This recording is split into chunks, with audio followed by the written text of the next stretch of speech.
simply by having a rhythm, whether it's monthly or quarterly, that you release your schedule, it allows you internally to pause and say, is this the schedule I want to release? Hey everybody, Pat and Doug here again, and we are back with another episode of the Wealthy Fitness Entrepreneur.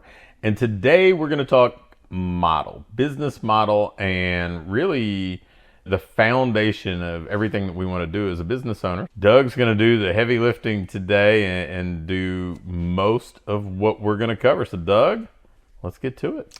Yeah, so I think as an intro, it's important to understand there's really only 5 models in this industry that we've seen over the last 2 decades scale. And when I say scale, be done at a successful level where you have your ideal business, you're able to have freedom to leave without the business stopping, things like that. So the 5 models real quick are one-on-one high-end personal training, still a model and still in certain markets can be done really well. Semi-private, which we're going to consider semi-private individualized programming, and typically done in a 3 or 4 to 1 ratio. Above that would be your small group model. That is 4 to 6. We have yet to see a model that is small group, meaning you're still able to personalize the program above a ratio of 6. Once you get above 6, that tends to be this, it feels like a class and we can't really personalize it, so we can't sell that personal training experience. So that would be the third model. And we still have the group classes. Just understand, I think the most important thing as of today with group classes is to understand that is the model that you're competing most with franchises. So you do have to have a differentiator, whether that be in market or in the deliverable, in the community component, the relationship component. And that is a very volume heavy as far as each class needs to have in the teens. And then the 5th model, which I would say most of our listeners don't even consider, not even that you should, but just know that it is still a proven model, which is the health club open access, right? We're seeing big names like the Anytimes and the Planet Fitnesses that still do the open access model really well. Those are the 5 models that we've seen scale. Yeah, so the interesting thing about this is all 5 can transcend geography, right? So they can be the lens through, like Doug was viewing them, the offline model. But if you look at online coaching businesses, big membership sites are essentially the equivalent of a big box gym, all the way down to one-on-one personal training, but done in a virtual setting. So it doesn't matter if you want to be online, offline, and we have plenty of people who have a foundation of an offline business, but then instead of scaling to a second physical location, they do a virtual location as their second piece of the puzzle. So yeah, the nice thing about this is I think there's some simplicity. It's just most people, they think there's a blank canvas when in reality, all the successful models have they fall into one of these 5 buckets. For sure. And when you're choosing which model to run, if you're already operating in business, which if you're listening to this, you most likely are, we have to have some awareness that we probably at least need to audit, is our model that we're currently running the best model that we should be running? Because you could have started like I did 10 years ago, 12 years ago, and when I opened the gym, I did classes. I did what was probably some version of semi-private with personalized programming. You did everything. You threw it against the wall and see what stuck. And over time, just evolve into understanding both from a market competitiveness, what model you want to run, right? You ideally want to pick a model where in your market you can be the best at that model. You don't necessarily even need to be the only, you just need to pick a model where you legitimately can be the best at that model. And so that's where I say things like a class model, it can be hard to be the best at that when you're competing against franchises that are dumping thousands every month into their marketing and have incredible design and aesthetic. It's hard to compete against compared to something like a one-on-one high-end or a semi-private small group model. Those in most markets you can be very competitive because the franchises aren't doing them and the people that are doing them are typically not doing them at any kind of consistent way where you're building relationships. So looking at the market, I think, is a place to start. And then also looking at who do you want on your team? Do you want a big team? Do you want a small team? At this level, you're looking to scale your business and at least work your ideal role, whether that involves coaching or not, working your ideal role. And so if that involves a smaller team or a larger team, a lot of that's going to be your choice.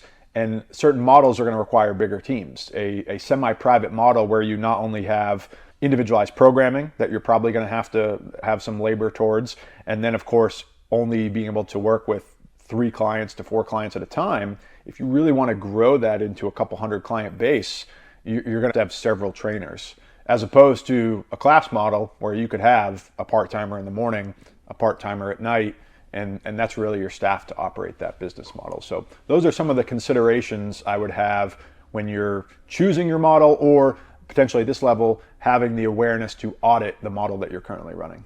So how many coaches do you have with a business of your size now? So we have 6 coaches, and I think a good ratio that I use in the training gym for most of the models, certainly not applicable for one-on-one and open access, but if you look at those kind of 3 in the middle, somewhere between 60 clients and 75 clients to 1 full-time equivalent is a good ratio when you look at how many clients you want. So if you want 150 clients as your ideal business, you're probably going to need 2, maybe 2.5 coaches. And when I say 2, I'm talking full-time equivalent. For clarity, that doesn't mean you need to only have 2 full-timers. That may be 2 part-timers in the morning and 2 part-timers at night, and together it's a full-time equivalent. That's the ratio in that 60 to 75 to 1 client to coach ratio that we look at overall. What's interesting is that it's probably not terribly different than even when I had a predominantly one-on-one business. We had 14 coaches at our peak, but about half of them were part-time. Mm-hmm. It's still, even at that kind of scope in one-on-one, it wasn't a dramatically different ratio. Yeah. So once you've chosen the model and you've chosen how do I stand out, this is the model I'm going to run with, this is the model I'm going to operate, some other kind of pieces that we want to have in place within the model is looking at the actual facility that you operate in, assuming that you're brick and mortar. Obviously that this isn't a consideration necessarily for the online space, but for those of us scaling a physical brick and mortar location, your facility should match your model. And some things to just consider would be, if you want to operate a large group model, you're generally going to need a lot more square footage, because a large group model is done best with 15, 20, 25 people at one time, and that's not going to work in 1,500 square feet. Right? As a rough rule of thumb, we carve out about 150 square feet per client. Now, I'm not saying we're putting a physical 150 square feet boxed off, but as a rough rule of thumb, if you have a 1,500 square foot studio, divide that by 150, 10 people is probably going to be pretty tight in that studio.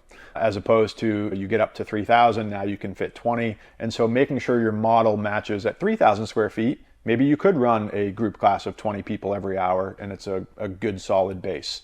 But matching the facility size to the model, also helpful audit when you're considering if you have a lease coming up for renewal and you're looking at another location, or you're looking at expanding your model or expanding your facility size, and your model supports, say, a need for you want to have 200 clients. Again, that's probably not going to work in 1,500 square feet, but it also could work in 3,000, and you don't need to go get a 5,000 square foot facility. So figuring out that sweet spot with your facility capacity to match that model. Yeah, I think that what's interesting is it's almost like people cobble this stuff together, right? I know in a recent email I wrote about thinking about how I would have built a clubhouse or a fort in the woods. It's, man, you just kind of piece things together. You accrue things as you go, whereas here we're essentially designing, like an architect, we're designing what we want to have. Mm-hmm.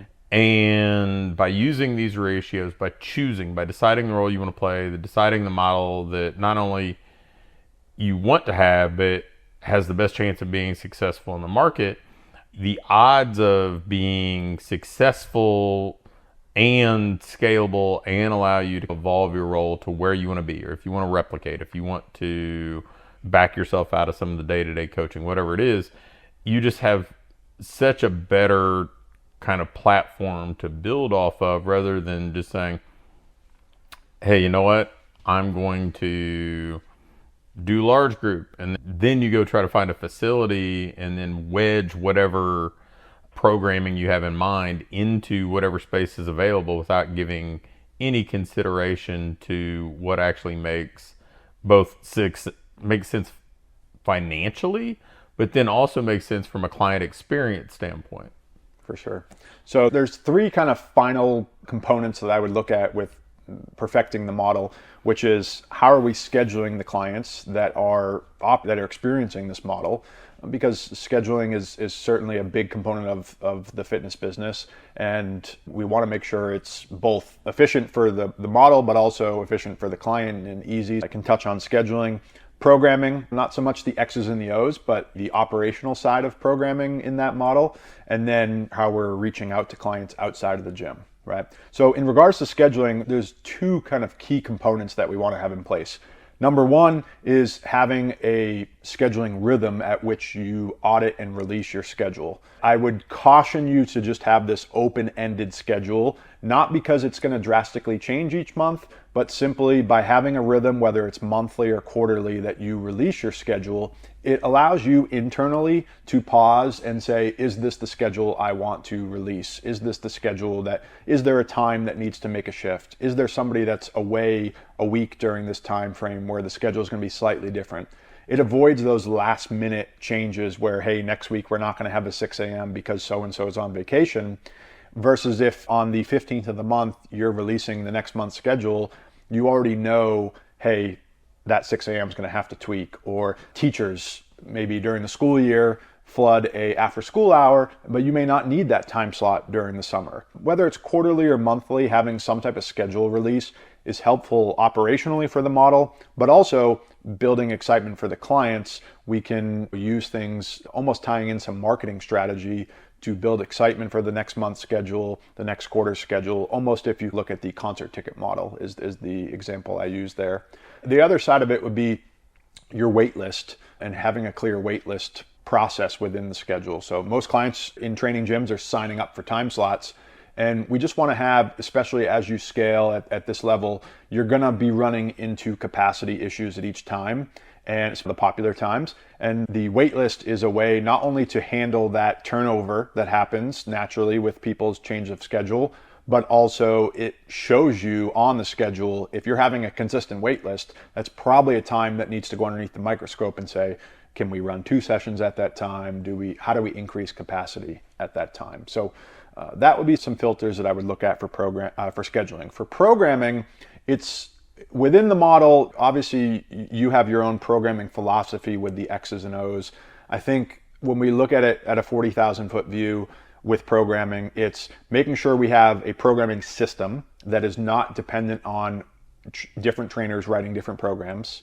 We're all using the same language. We're all pulling from the same library. So even if you are running a semi-private model where people are writing individualized programs, that's totally fine. And in fact, in most markets, a very good differentiator. However, we want to make sure we're all pulling from the same library. We're all using the same template. So it's not Joe's program, it's the fitness company's program. So that's certainly a consideration with programming. And then same thing with scheduling. Like we talked on scheduling, you can use that same kind of marketing approach with programming, where every month or whatever your rhythm is, if it's every 4 weeks, every month, every 6 weeks, your client should know when a new programming is being released, because it allows you to market and draw excitement to it. Scheduling, programming, and then just to wrap up, the final thing I would audit with your model is how you're reaching out to those clients outside of the gym. What is your accountability within that model? Accountability has to look different for each model, because if you're connecting with clients at a one-to-one level outside of the gym, that can get very stressful and frankly not probably operationally possible if you have a large group training business with 200 clients paying $129 a month. Operationally, you're not going to have the staff and frankly the margin to deliver that.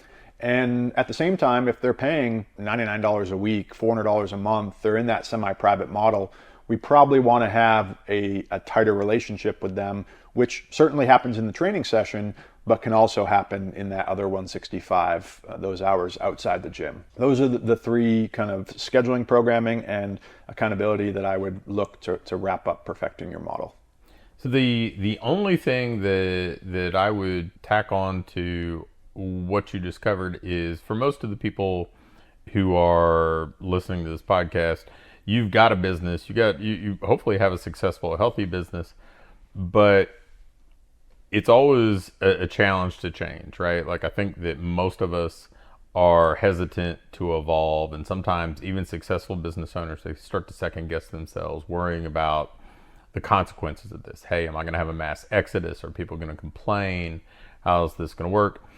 I would encourage you to view this considering two things. The first is, you're going to always continue to evolve. You probably have evolved your marketing. You've probably evolved your role. It's okay to evolve your model. I think that we all have we should all give ourselves permission to see if there's a better way to do something, to move to that. We are not always tethered to however we started. The second thing that I would tell you is that you're the one who convinced people, without ever experiencing it, very early on, to enroll in what you currently do. You're the one who got them to buy into that being the best way. Well, at this point, you likely have more influence with them. You have a stronger track record. You have a deeper relationship. So because of that, you may have the ability to move them to the next thing if you say, look, hey, I've been doing a deep dive on this. I've investigated. I feel like that we could do an even better job for the clients that we serve. Here's how this is going to work. I believe that if you could get them the first time with the type of relationship you had there, then you certainly have the ability to move them to the next thing if you truly deem it is the right thing for you and your business. Agree. All right, Doug, another good one in the books. I'm glad we got to talk through model, since I think that a lot of people stumble into the model that they have rather than doing it strategically. And if you want to build your ideal business, if you want to become a wealthy fitness entrepreneur, being strategic and executing your plan is certainly the way to go.